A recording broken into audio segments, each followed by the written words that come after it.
क्या बोलते हैं, चौड़ा सा होता है ना, हमारे यहाँ तो कतरा बोलते हैं, गला बोलते हैं, आपके पता नहीं, तो लकड़ियों का बना होता है, उसमें घुस भर के करीब दरियाओं के आगे डालते हैं। जो लोग तुम यहाँ बक्सर में क्या कहते हैं,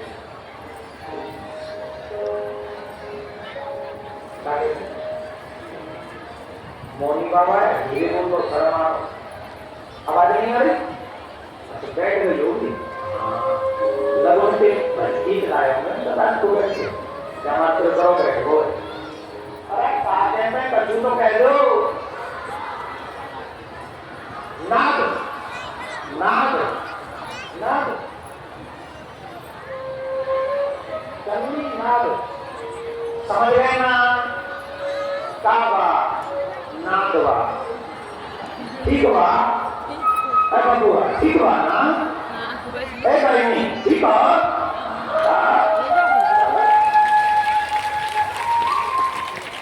नादवा, वो नादवा उठाया,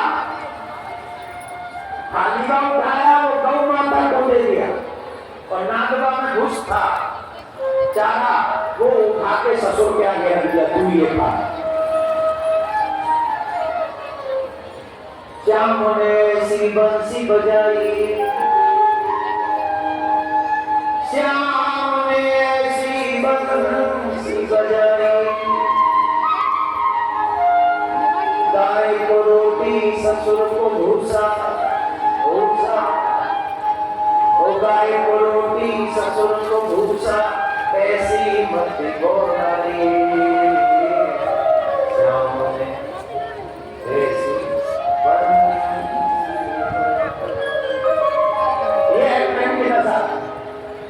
प्रेम करते जाते हैं, प्रेम का प्रेमी जमने जाती है, महाराज 5,000 का पाउडर चेहरे पे और बाकी घटी हुई 10,000 की इम्प्रेस करने के लिए बोलो है ना। अरे जो प्रेमी प्रेम का तुम्हारे बाहरी आडंबर को देखेगा तो तुम्हारे दिल से कभी प्रेम नहीं कर सकेगा, कभी नहीं। ये लाल फूल लेके घूमने वाले 14 फरवरी, ये 14 फरवरी वाला प्रेम है, ये क्या जाने प्रेम क्या होता है साहब। 14 फरवरी वाले लोग प्रेम अगर सीखना है तो भगवान राघवेंद्र सरकार से सीखो, प्रेम कैसे करना चाहिए। अपनी पत्नी को प्राप्त करने के लिए रावण से मिलने के लिए समुद्र पे सेतु का निर्माण करना, ये प्रेम का सबसे बड़ा निर्माण है। और तुम्हारा पति, तुम्हारा प्रेमी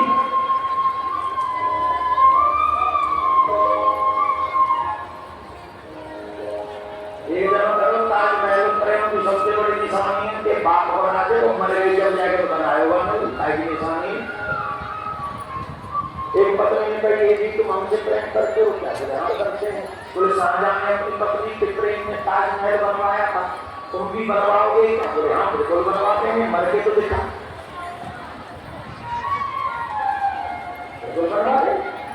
ये प्रेम की निशानी हो सकती है कि कोई मर गया तो बनाएंगे और फिर उसके बाद भी जब जो बनाएंगे उसे हाथ काट देंगे, प्रेमिका भी करेंगे। मैं किसी से कह नहीं रहा हूं, मन में आ जाती है कई बार बातें। तो प्रेम करना है तो गोपियों से सीखना, दौड़ पड़ी कृष्ण से मिलने के लिए, और जैसे कृष्ण से मिलने के लिए वृंदावन में पहुंची उस समय श्री कृष्ण ने गोपियों का स्वागत किया। स्वागतम वो महाभाग प्रियम निरतरम निवास प्रजस्यानामयं वर्जित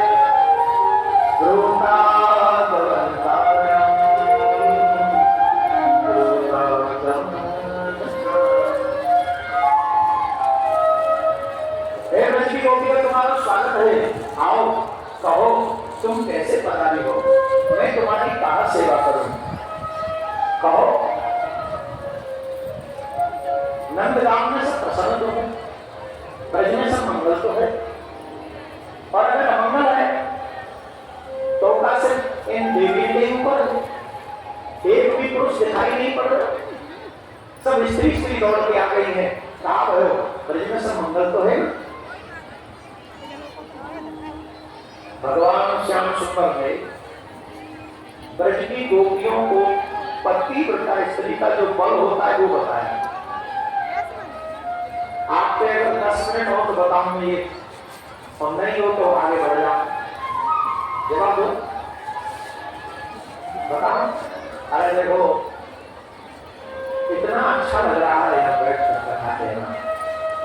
सच्ची में समय गंगा भी यही है, जमुना भी यही है, सरस्वती भी यही है, बड़े बड़े ऋषि मुनि महात्मा भी यहाँ विराजमान हैं।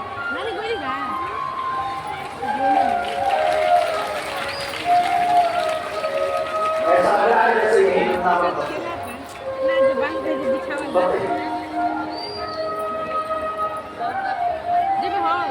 अब तो हमें लगता है कल कथा पूरी क्यों हो रही है।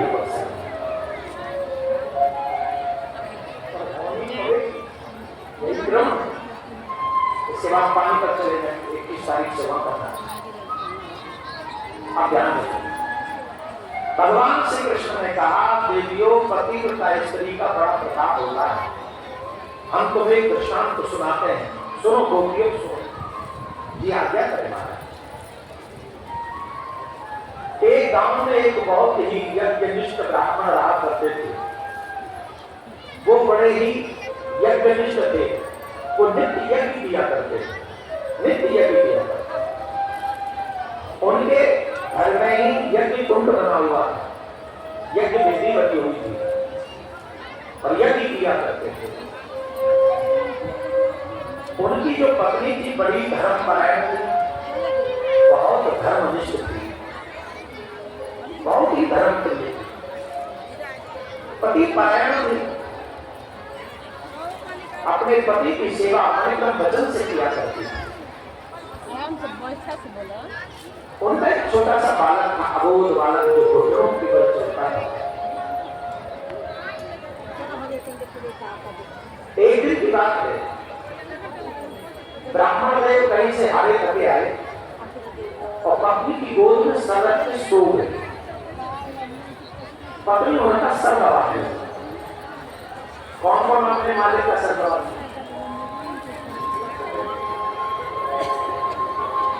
सर में दर्द हो तो कौन कौन अपने पति का सर दबाते हैं? हाथ में दर्द हो तो कौन कौन अपने पति का हाथ दबाते हैं? सब लोग दबाते हैं। चरणों में दर्द हो तो कौन कौन अपने मालिक के चरण दबाते हैं? और गले में दर्द हो तो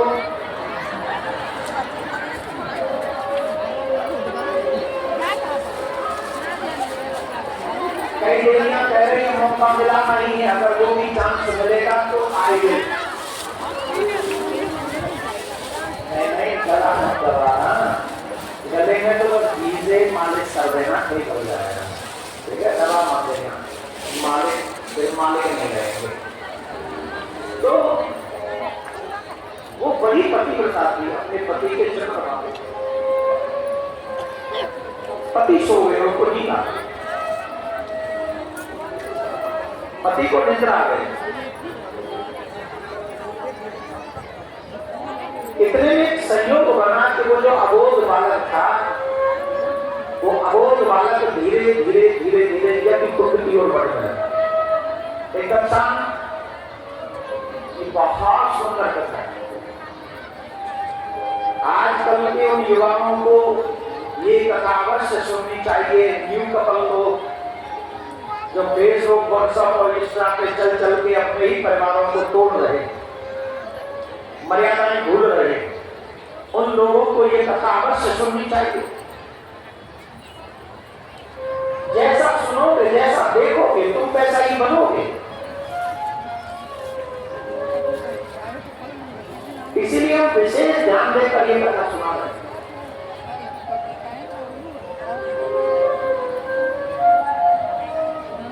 पतिदेव सो गए, उनका जो अबोध बालक था वो धीरे धीरे यज्ञ कुंड की ओर बढ़ने लगा। और जब यज्ञ कुंड की ओर बढ़ रहा था तो देवी ने देखा कि बालक अग्नि कुंड की ओर बढ़ रहा है। पत्नी ने सोचा कि अगर मैंने इस बालक को रोका नहीं तो ये बालक कहीं अग्नि कुंड में न गिर जाए, और अगर अग्नि कुंड में गिर गया तो इससे प्राण भी जा सकते हैं। परंतु अगर मैं इसको बचाने के लिए जाऊंगी, आवाज भी लगाऊंगी, तो मेरे प्राणनाथ मेरे पतिदेव हारे थके बाद से उनकी निद्रा भंग हो जाएगी, और अगर उनकी निद्रा भंग हो गई मेरे कारण, तो मेरा पतिव्रत धर्म नष्ट हो जाएगा।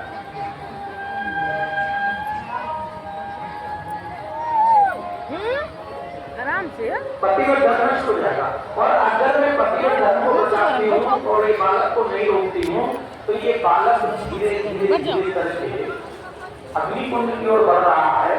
हो सकता है कि ये बालक भी अग्निकुंड में गिर जाए और यही नष्ट हो जाए। एक तरफ पुत्र है, एक तरफ पतिव्रत धर्म है, क्या करें? उस देवी ने निश्चय किया, चाहे मेरा पुत्र अग्निकुंड में गिर जाए। ध्यान से सुनिएगा माता बहन,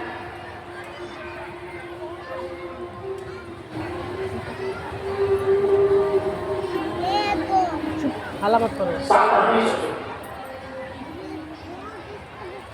उस देवी ने निश्चय किया, चाहे मेरा पति अग्निकुंड, मेरा पुत्र अग्निकुंड में गिर जाए, लेकिन मैं अपना पतिव्रत धर्म नष्ट नहीं होने दूंगी। पुत्र कर्म है, पति धर्म है। अगर कर्म पीछे छूट जाए तो दोबारा कर सकते हैं, पर अगर धर्म छूट गया तो दोबारा धर्मात्मा नहीं हो सकते।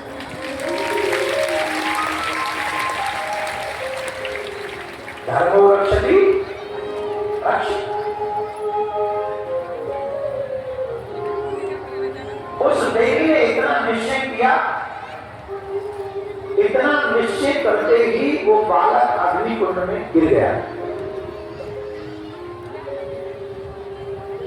वो बालक अग्निकुंड में गिर गया, और जब वो बालक अग्निकुंड में गिर गया, उस बालक के अग्निकुंड में गिरने के बावजूद भी उस देवी के नेत्र में एक आंसू नहीं। क्यों नहीं? तुम कितने धर्मात्मा हो, इस बात की परीक्षा पूरे समय में ही होती है।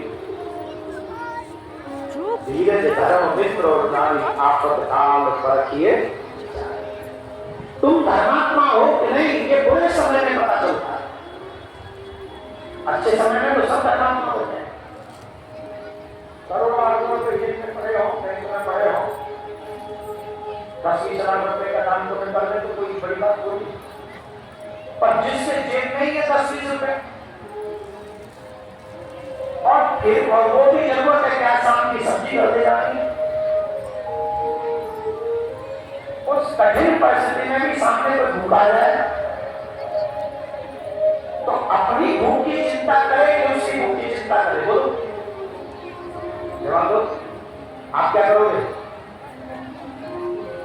तो चलो, धर्म कहता है कि उसकी भूख का निर्वाहन करो, और स्वार्थ कहता है भैया बाहर में जाए पहले अपने आप को बचाओ। हाँ है ना? आज कोई कथा सुनी ना, कहानी सुनी, सेठ जी ने स्वान को चारों सुनी ना। बुरे समय में धर्म की परीक्षा होती है, तो कितने धर्मात्मा हो। मित्र की भी परीक्षा बुरे समय में होती है।